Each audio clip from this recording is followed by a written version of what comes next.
Imagine checking your AWS architecture documentation on a Monday, feeling pretty confident in your baseline configurations.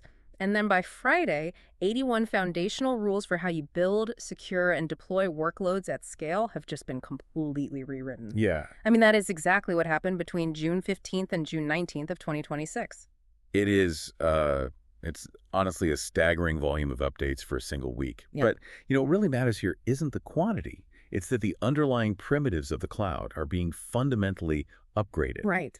We're witnessing this definitive pivot away from human-in-the-loop interfaces, straight toward infrastructure that is designed specifically to support autonomous machine-to-machine workflows. Exactly.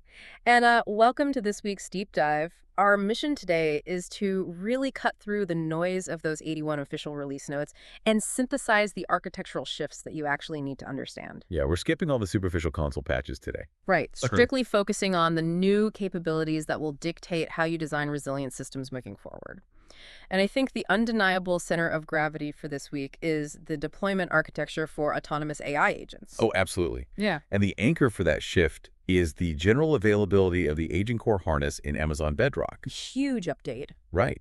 Because previously, if you needed an agent to execute some multi-step task, you had to manually code the entire orchestration loop. Which was a nightmare. It really was. Yeah.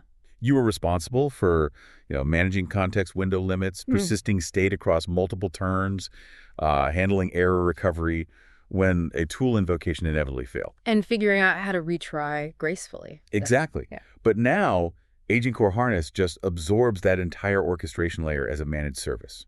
You just define the model, provide the tools, configure your instructions, and AWS provisions an isolated environment. And that comes complete with a file system, shell access, and cross-session memory. And what's really fascinating is that it also decouples the orchestration harness from the underlying inference model. Meaning, you can actually swap providers dynamically right in the middle of a session. Right, which gives you so much flexibility. Yeah. Like you might initiate a workflow using that newly added Grok 4.3 model from XAI to handle complex multivariable reasoning. And then you can programmatically hand the execution context off to, say, Ministral 314b, or even the all-MinIM L12 v2 model for highly localized tool execution. And you do all of that without dropping the execution state. Exactly. Now, to give those models current context, Agent Core Web Search is now generally available too. Yeah, that's a big one. It retrieves live web data using this multi-source grounding approach. So it combines an Amazon Web Index with structured knowledge graphs. But the critical mechanism here for enterprise builders, the part that really matters, is that this happens with zero data egress from your secured environment. Right. But I have to ask, from a technical perspective, how does it actually query the open web without egressing proprietary data? Like, if the agent needs to search for something based on a highly confidential internal prompt, there's an inherent risk of data leakage there. So AWS handles this by executing the search within a fully isolated ephemeral VPC sandbox that they manage. Oh, okay. Yeah, so your prompt data never actually leaves your perimeter.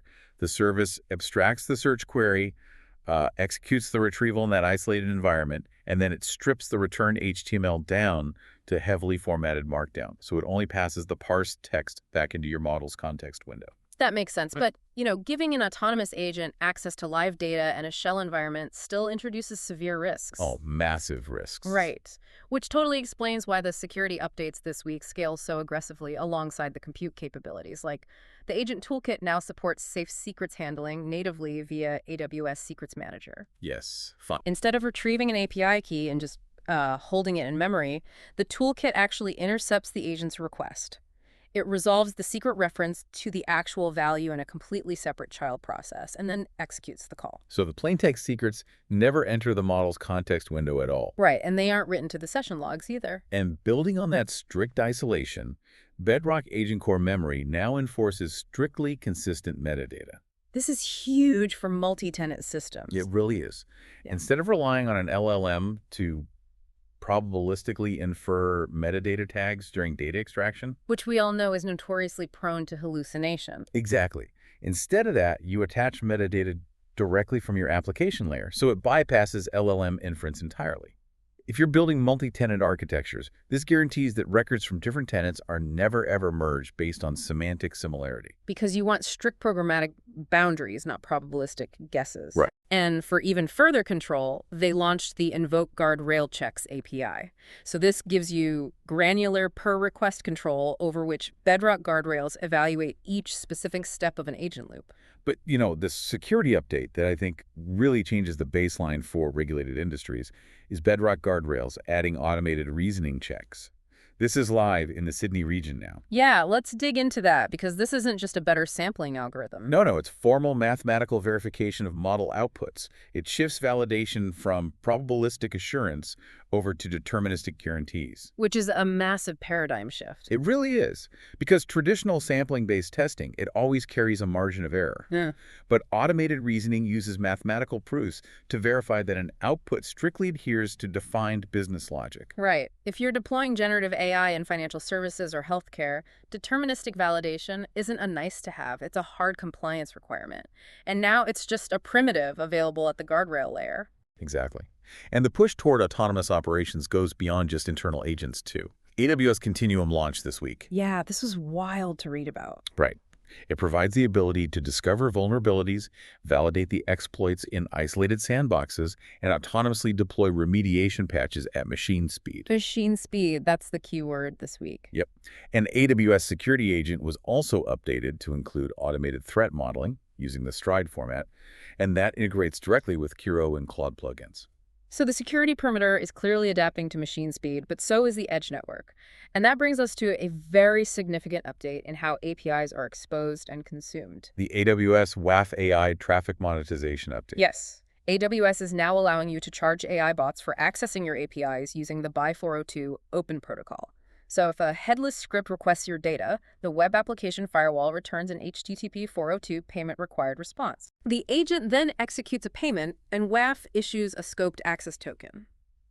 But I've got a pushback here. From a strict networking perspective, how does a WAF evaluation cycle enforce crypto or stablecoin payments at the edge in real time without introducing unacceptable latency spikes?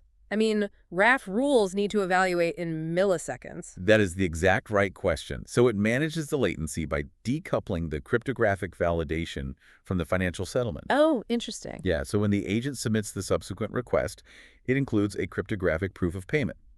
AWS WAF verifies that mathematical proof directly at the edge location. Okay, so it doesn't perform a synchronous call to a centralized payment processor on the critical path of the HTTP request. Exactly. The actual financial settlement is processed asynchronously by the Coinbase by 402 facilitator integration in the background.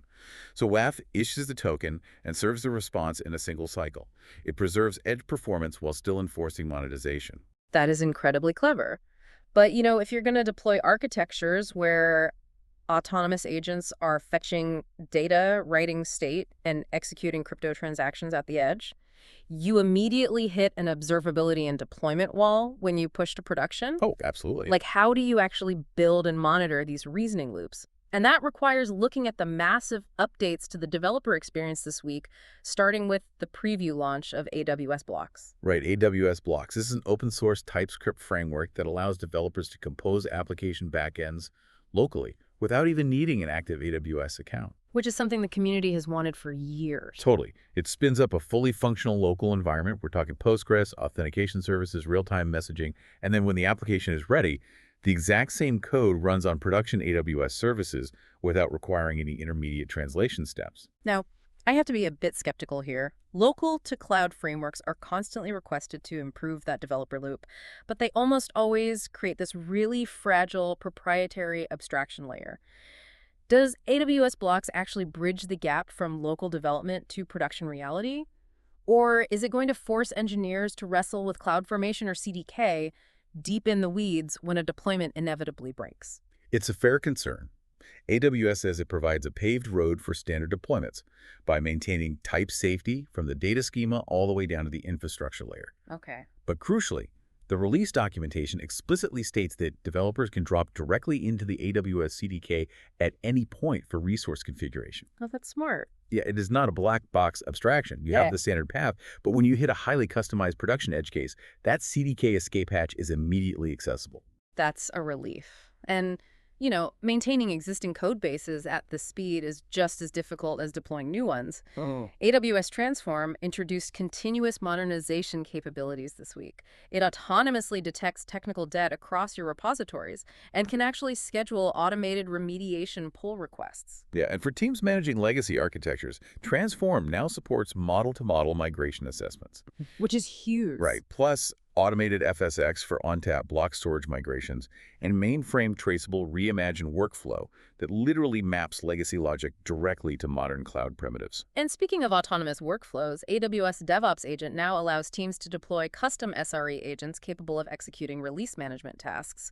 These agents utilize the Model Context Protocol, or MCP, alongside application-to-application protocols. So they can interface securely with your existing CI/CD pipelines to manage rollouts autonomously. But you cannot operate autonomous release pipelines without high-fidelity telemetry. And CloudWatch received a foundational mega drop this week. A massive drop. Yeah.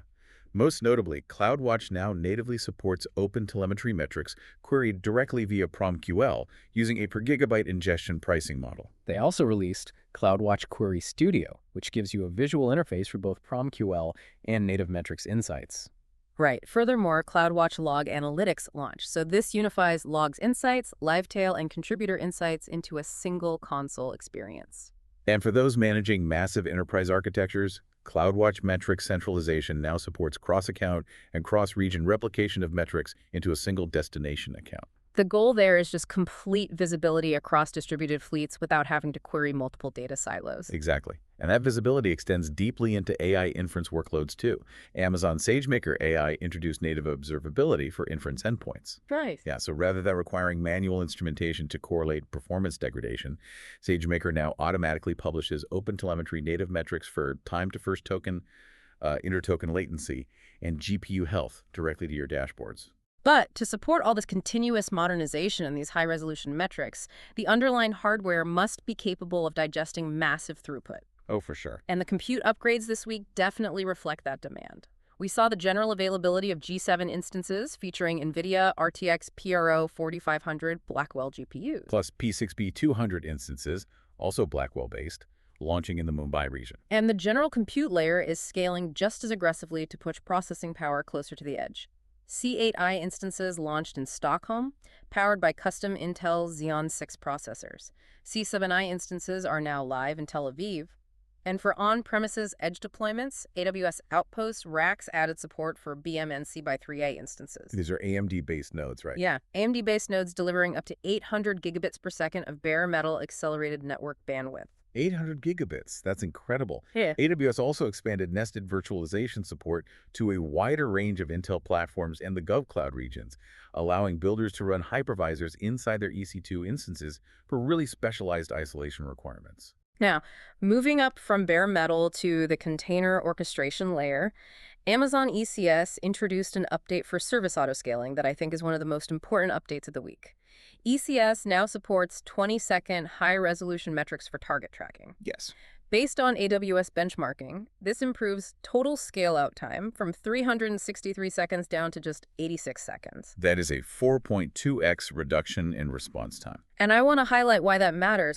If you manage spiky, unpredictable APIs, and your orchestration layer takes over 6 minutes to recognize load and scale out. You have a massive architectural problem. Exactly. You're forced to heavily over-provision your baseline capacity simply to absorb the initial shock of a traffic spike while you just, sit and wait for new tasks to spin up. And that is exactly why dropping the target tracking evaluation down to 20 seconds fundamentally alters your baseline capacity planning. Absolutely. Reducing the response time to 86 seconds means you can run your baseline capacity significantly closer to the actual steady-state load. Right. And that translates directly to higher cluster utilization and massive cost savings without sacrificing reliability during those sudden utilization spikes. AWS also expanded ECS Express mode into Gov Cloud, and AWS Lambda managed instances added tag propagation.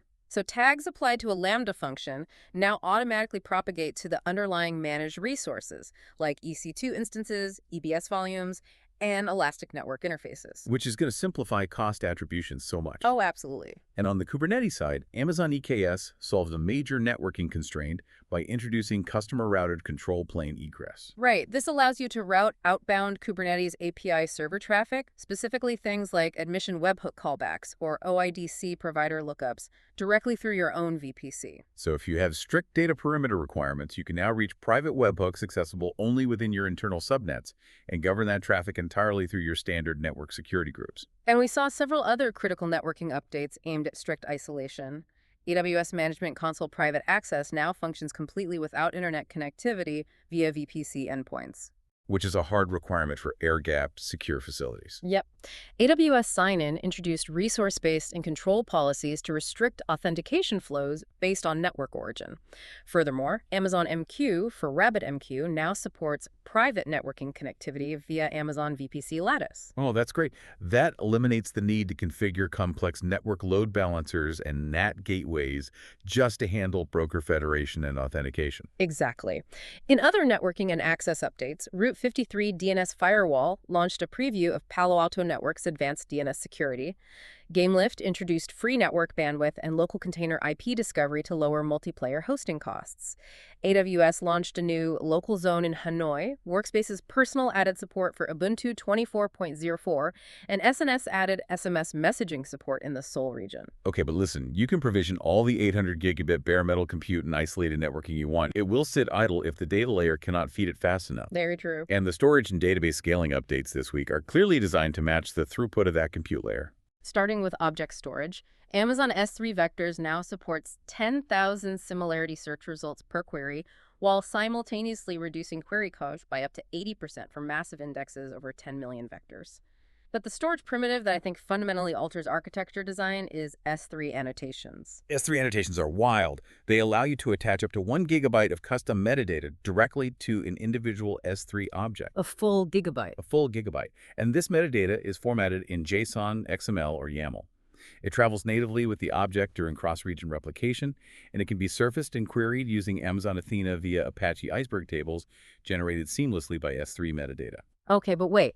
Allowing 1 gigabyte of metadata per object essentially turns S3 into a highly distributed no-sieve database. Yeah. So does this replace DynamoDB for object state tracking? Like, how do you even govern that much metadata attached directly to unstructured storage? It's a great question, but no, it absolutely does not replace DynamoDB for high-frequency transactional state changes.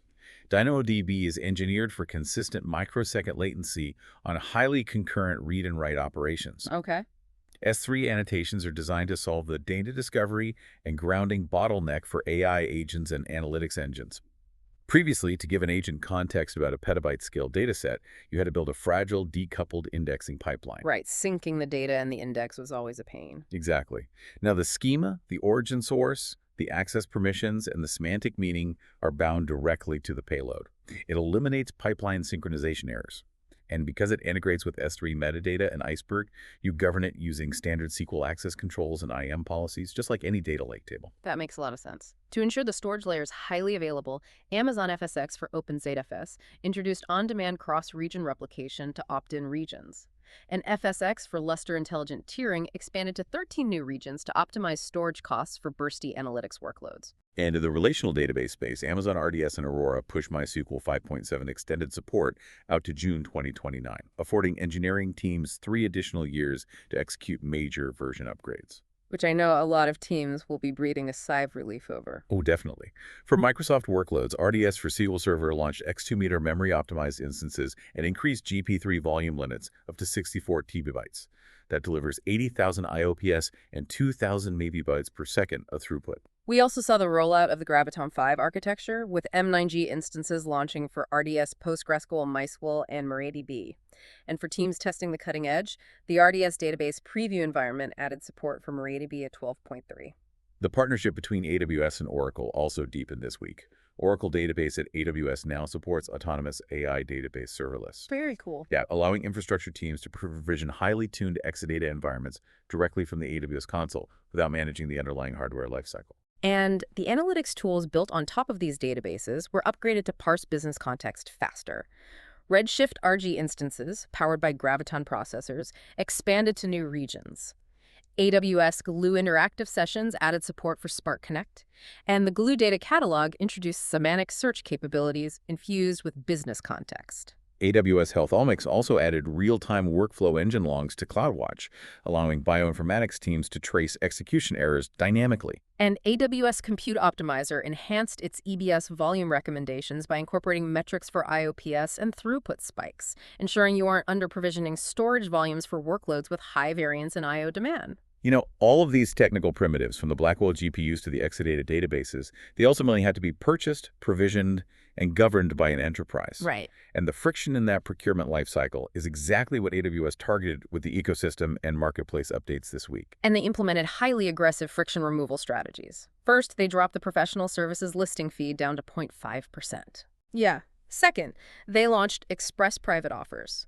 This allows partners to configure standardized pricing rules so that AWS sales representatives can automatically generate customized private offers in minutes. So completely bypassing traditional weeks-long contract negotiations. Exactly.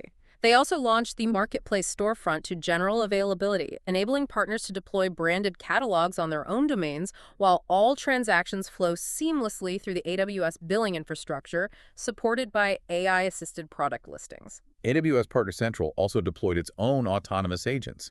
These agents handle partner onboarding, lead enrichment, and calculate business value realization funding dynamically. They also validate foundational technical reviews in minutes by analyzing SOC2 and well-architected framework review reports natively. Furthermore, Partner Central agents automatically qualify co-sell opportunities in real time, determining if a deal should be AWS field-engaged or partner-led based on an opportunity quality score. For internal financial governance, Cost Explorer now retains historical data at billable rates for accounts within billing groups, improving chargeback accuracy. And Amazon Connect launched the customer services competency while adding the capability to programmatically interrupt agents to handle highly urgent contacts. But look, when you look at the marketplace and Partner Central updates collectively, The 0.5% transaction fee, the automated compliance validations, the express private offers. yeah, all of that. Does this indicate a strategy to capture the entire lifecycle of enterprise B2B procurement?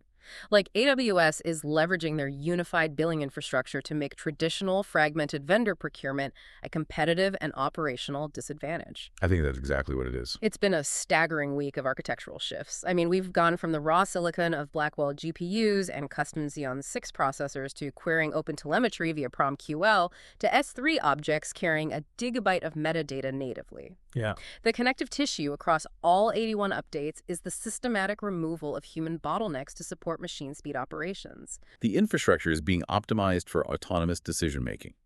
From ECS scaling in 86 seconds to AWS Continuum remediating vulnerabilities without human intervention, the baseline velocity of the cloud has permanently increased. Which brings us to a final thought for you to consider as you design your next architecture. If AWS WAF now allows AI agents to negotiate and execute payments for API access dynamically via the BY 402 protocol, and AWS Partner Central agents are already automating co-selling and pricing rules, how long until autonomous AI agents are independently negotiating enterprise software discounts and executing private offers with each other directly on the AWS marketplace, completely bypassing human procurement teams? The required primitives for that exact scenario were shipped into production this week. We'll see you on the next deep dive.